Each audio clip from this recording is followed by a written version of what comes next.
Bismillah ar-Rahman ar-Rahim. I begin in the name of the God whose mercy is profound, whose kindness is forever. I'm now beginning the second lecture of this series. This lecture too is going to be divided into two different clips. The message that we Muslims have with us in the form of God's message has certain salient features. I'll mention a few of them in this presentation. The first of the features is what has been described in Surah Al-Ma'idah, the 5th chapter, verse 3, wherein the Almighty is mentioning, Al-Yawma akmaltu lakum deenakum. Today I have completed for you your religion. So one feature of this message is that the message has been completed. God's religion is complete. What it means is that the Almighty wanted to give humanity a message in the form of His religion, His deen, and when this particular verse was revealed, which was, one can understand, one of the last verses, if not the very last verse, God completed whatever He wanted to give to humanity in the form of religion. Religion has its own domain. It talks about morality, and as we have seen before, it talks about certain laws which are relevant to morality. It talks about beliefs. Within morality, there is this mention of ibadat, acts of worship in Sharia, and that's about it. God wanted humanity to know some important principles and important expectations, important laws in the form of God's religion. What He wanted to share with humanity has now been completed. Does it mean that God's religion mentions everything? That it's a complete core of life as some Muslims describe it? The fact of the matter is that that's not the case. God's religion never claims that it describes everything, that it is a complete core of life, that no matter what questions come to your mind, God's message has claimed that it has answers to them. Why should God's message answer everything? God has given humans intellect, the ability to understand, the ability to argue, to learn from experiences, etc. So humans have been provided with adequate understanding, critical approach, critical way of thinking to learn and improve. And that's what they are encouraged to do.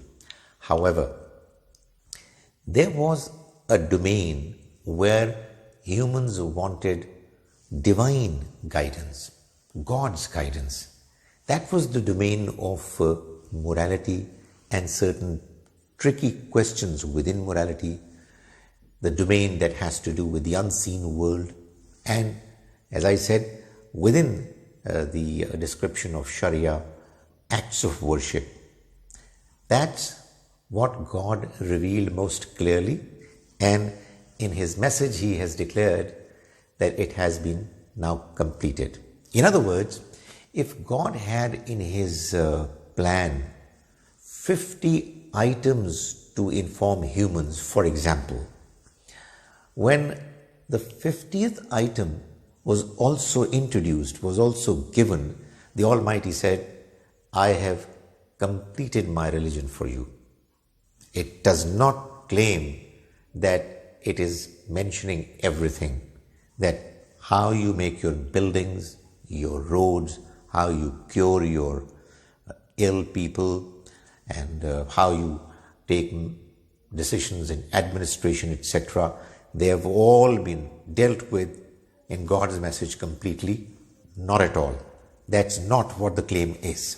So, the first feature is that God's religion is now complete, which really means that we do not need to look for religion anywhere else. It's there and it has been mentioned clearly. The other thing that it mentions in the same verse is وَأَتْمَمْتُ عَلَيْكُمْ نِعْمَتِي, and I have perfected for you my mercy. That is, God, through giving His religion and completing it, has perfected His mercy for human beings. Life is a big blessing. It's a mercy of the Almighty. We didn't deserve it. Our intellect is a great mercy. Our relationships with parents, relatives, friends, etc. are a great blessing. The resources that we have in this life, the manner our needs are getting met, they're all great blessings of the Almighty. However, man still was in need of looking for guidance. There was something missing. What is the purpose of this life? Who created us? Why did He create us? What are His attributes? What are we expected to do in this life? Why are there so many differences? Why do people die? What would happen after death? Etc. So, despite this life being a great blessing, there was an area where it was lacking. By giving His deen, His religion message, God has perfected His mercy on us. That's what it says. It's icing on the cake. The third important feature of God's message is that this message addresses the entire mankind. It says in verse 158 of Surah 7, قُلْ يَا أَيُّهَا النَّاسِ, O prophets, say, O mankind, O people, إِنِّي رَسُولُ اللَّهِ إِلَيْكُمْ جَمِيعًا, I am God's messenger for you, all of you. In other words, this message has come for the entire mankind, even though it was revealed in a particular point in time in the Arabian Peninsula more than 1400 years ago. And it most certainly had some direct, immediate addressees.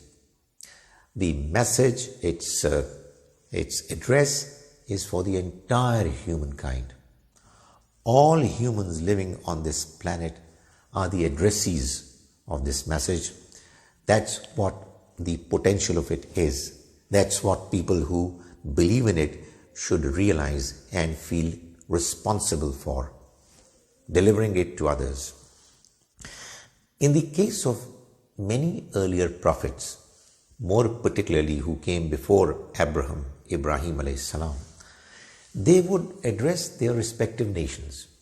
So, in the same Surah 7, chapter 7, Surah Al-A'raf, we have a number of verses. For example, verse 59, chapter 7, verse 59 mentions Nuh alayhi salam.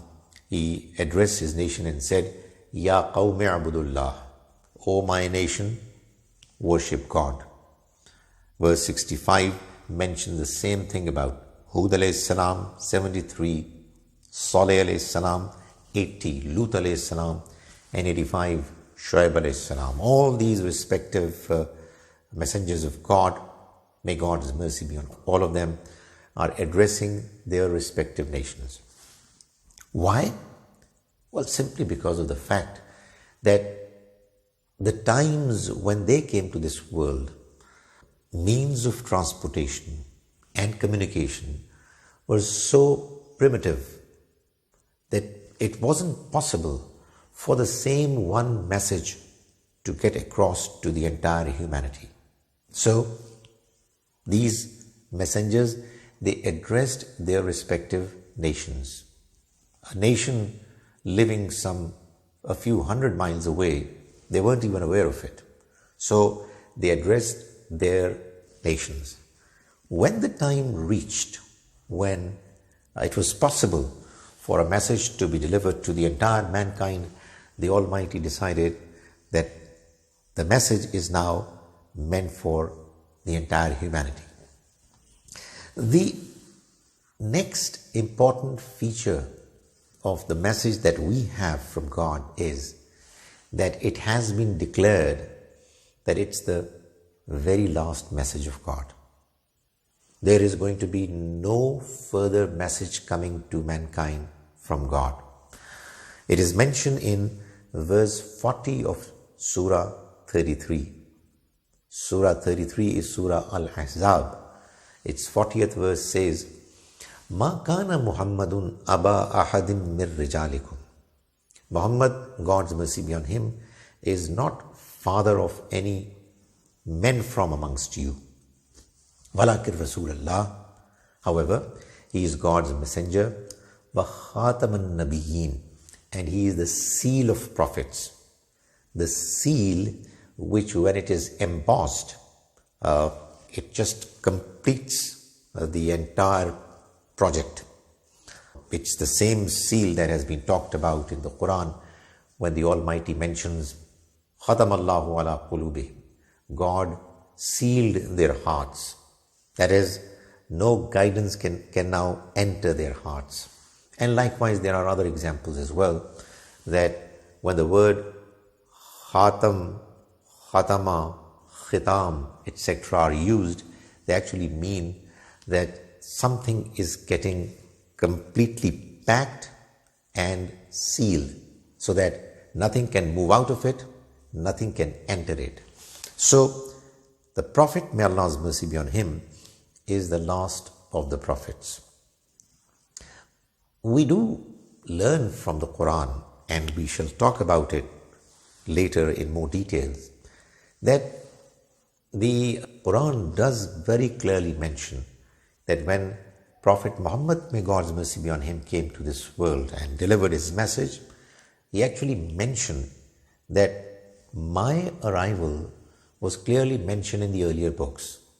And their scholars, people who know the earlier books, they know that I am God's messenger. They were waiting for me. They recognize me quite as clearly as they recognize their own sons.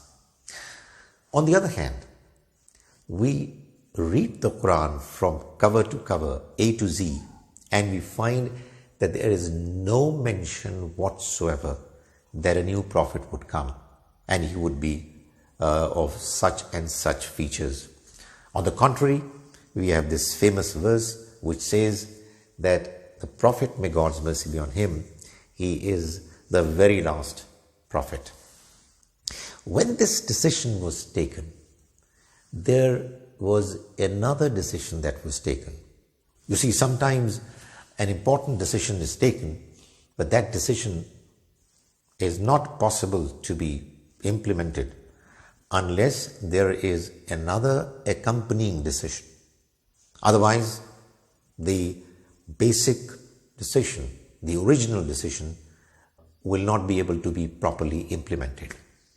So, when it was decided that the Prophet, may Allah's mercy be on him, is the last of the prophets, it was also simultaneously decided that the message that he will bring, the message that he has brought, is going to be fully and completely preserved. It will not be allowed to be altered. This was not declared in the case of the earlier messages and books, not because they were not important, not because the Almighty, God forbid, had some stepmotherly relationship with them, not at all. All messages of messengers and prophets were from God. All are worthy of our respect, equally worthy of respect. But the fact of the matter is that in God's scheme of things, when the earlier prophets mentioned their messages and gave their books, because in the scheme of the Almighty, those messages, those books were to be followed by more prophets. Therefore, there was no urgent need for the messages to be preserved, fully preserved. Well, this life is a life of trial, and the Almighty does not want to bind people necessarily for not being able to do certain things.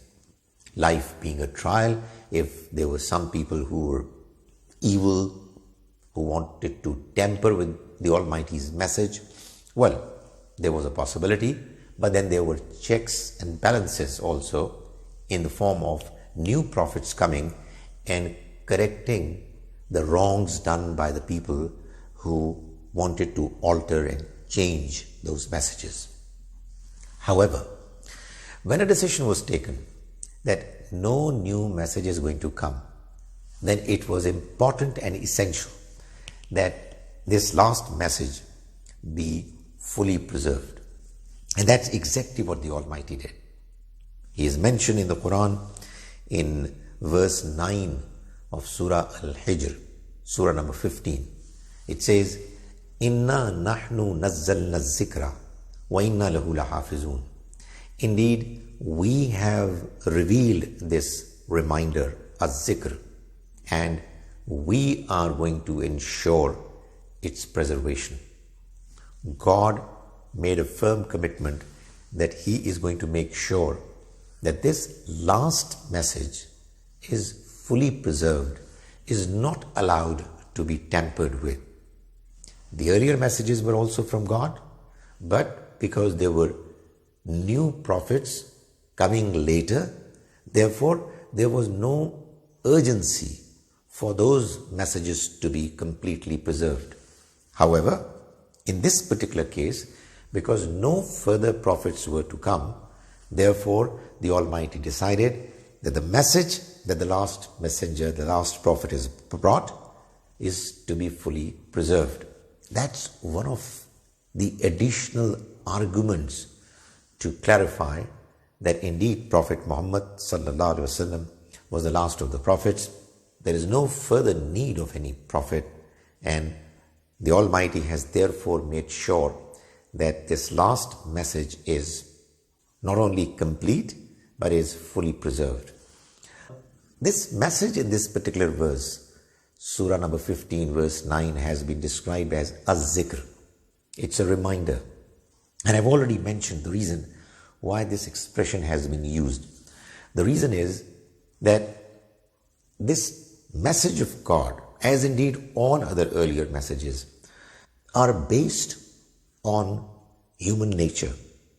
The morality that we already are aware of, we were born with. God's message doesn't tell us anything new. It just reminds us about what we already know. It gives us clear instructions on matters where we tend to disagree and get confused, and clarifies those aspects of God's scheme which are as yet hidden and unseen. So the message of God is a reminder of what we already know, and God is mentioning clearly that He has made a firm resolve that this message is going to be fully preserved now that there are no further prophets that are going to come. So what I've mentioned in this presentation is that this message that we have with us, the message of God, is a complete message from God. Whatever religion God wanted to give has now been completed. God, through completing His message, has perfected His mercy. This message is meant for the entire mankind. All humans are the addressees of this message, some directly and some indirectly. This message is the last message of God. No further message from God is going to come anymore. And finally, this message has been therefore fully preserved. It will not be allowed to be tampered with. I will deliver a few other aspects of this understanding that we have talked about in this session in the next clip. I hope you join me then.